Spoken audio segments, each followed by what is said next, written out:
Okay, let's talk about the Nintendo Switch. We are now a couple of hours removed from the beginning of the conference. Took place at 11 o'clock p.m. Eastern Time. And I've had some time to digest everything and to follow what's happening on Twitter and social media. And I did watch the presentation as it was going on. Um, and I'll tell you right now, the grade that I gave it is a C minus. The reason that I give it that grade, because I grade these conferences based on my own preferences. Does the conference succeed in getting me interested in their product and getting me to buy their product? And this particular conference did neither. I am not in a position where I want to lay down $50 to pre order a Switch, and I don't see myself buying a Switch on March 3rd. I just don't. There were high points in the conference. I don't want to take anything away from those. Super Mario Odyssey really looks fantastic. Um, After the two Super Mario Galaxy games, which I really enjoyed for the Wii, and then I've been playing a little bit of Super Mario 3D Land on the 3DS. I've been getting back into the Mario universe little by little. But this particular game it has that Sonic Adventure feel, and I am a sucker for the Sonic Adventure games, especially the first. So because of that feel, because of how alive everything looked, because of how smooth everything looked, how colorful everything looked, the new hat mechanic, the music is great. That would have been a game I would have been interested in had I been getting a Switch. That was something that kind of moved the needle. So that was a high point. And the other high point for me was the reintroduction of Japanese role playing games into the fold.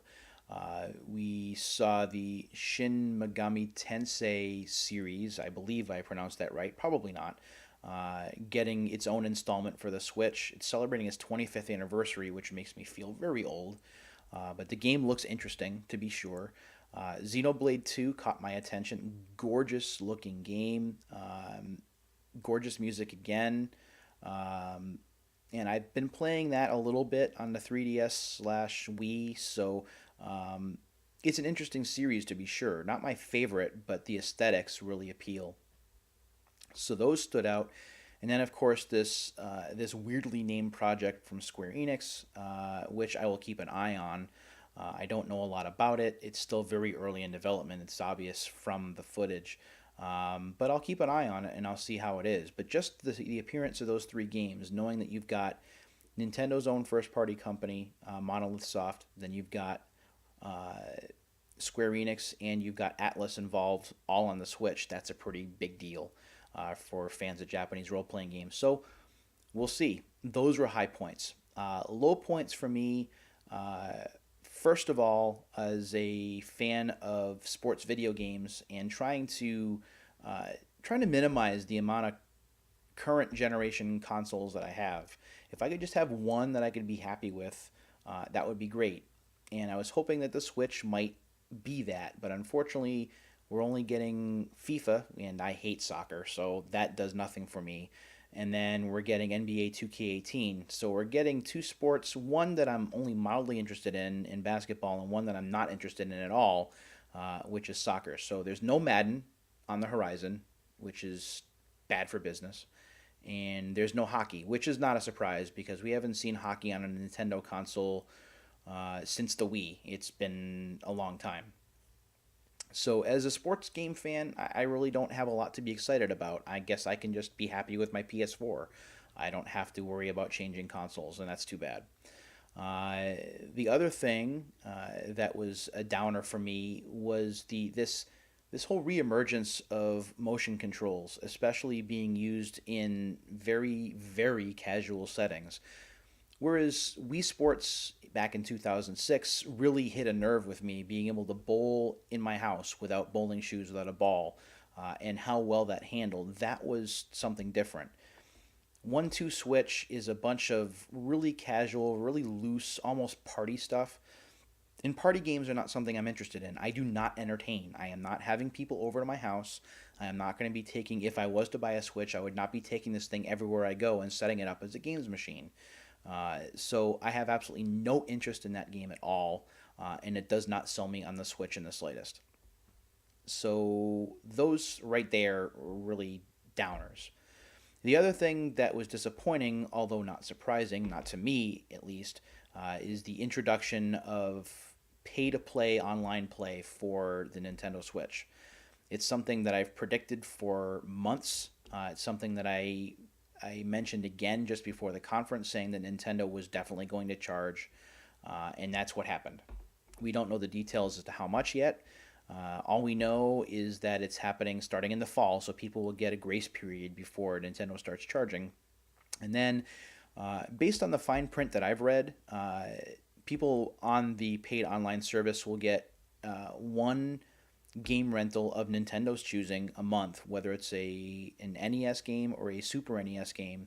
The Super NES game will have online play capability depending on what game it is. But the way I'm reading it, say they start doing this in September, so you get, let's say, Super Mario Kart in September. Once September rolls to October, Super Mario Kart goes away unless you pay for it, and then Nintendo swaps that for another game. So it's not cumulative like PlayStation Plus or Xbox Live Gold are, where you get to accumulate all these games in your library as long as you're paying, and then when your subscription runs out, you don't have access to them anymore. I think this is going to be a rotating different game every month, but you're going to have to pay for it if you want it full time kind of deal, because Nintendo is very, very possessive of its intellectual property and does not want to give that stuff out for free if it can help it. It really wants people to pay for that stuff if they want to play it more than for a month. That's my guess anyway. So those are downers. I really didn't see a lot of games coming out in the near term that made me interested in possibly going to pre-order it. I don't want to deal with the crowds anyway, but there wasn't enough there to make me say, yes, this is a system I have to own at launch. And really, there isn't enough there to make me say, this is a system that I want to own in 2017. Really, Nintendo did not appeal to me very much at all, which is disappointing. I've been a Nintendo guy, or I had been a pretty loyal Nintendo guy from the NES all the way up through the Wii, and it really started with the Wii U, where Nintendo lost me, and Nintendo failed to win me back with the Switch, which is disappointing, which is why it gets the C minus that it gets. Other downers, $70 for a Pro Controller, you've got to be kidding me. $70 for a Pro Controller is $10 more than a freaking game. That's no good. And then $80 for a replacement Joy-Con, again, just that's no good. Nintendo is pricing these peripherals pretty highly. I don't know whether they're just trying to get all their money back in one fell swoop, or whether they're selling the hardware at a loss and hoping to get some of the money back through software and peripheral sales. But whatever the deal is, that's just prohibitively expensive. As it is, controllers are expensive at $60, but charging even $10 more than that's pretty ballsy of Nintendo to do. And that is definitely going to make some people think twice about whether they're going to buy a Pro Controller or not. And last thing I'll touch on will be Zelda Breath of the Wild. Now, I am not a Zelda guy, so this was not a game that was going to make or break me buying a Switch. I will say that the game looks phenomenal. The animation, the graphics, just gorgeous. A lot of emotion in the trailer. The music is good enough where I want the soundtrack. I'm not going to buy the game, but I definitely want the soundtrack, or at least be able to listen to it. Not a fan of the open world, aimlessly wandering Skyrim kind of thing, and of course Skyrim is coming to the Switch as well. But I think that Zelda fans are going to be at least interested, if not having to own the Switch to play this game right away. And it's nice that Nintendo finally confirmed that the date of launch will be the same date as the Switch launch on March 3rd. So that's my 10 minutes, 2 cents on the Nintendo Switch. It really sucks. I was hoping in the back of my mind that the underdog was going to come through, that Nintendo was going to win me back after having lost me over the last few years, and unfortunately that didn't happen. But I'm sure that there are a lot of other people that are excited about the Switch, and that's really the important thing. Not me per se, but you, and whether you want to pre-order and eventually buy the Switch in March. So anyway, thanks for watching, everybody, and take good care. We'll do this again soon.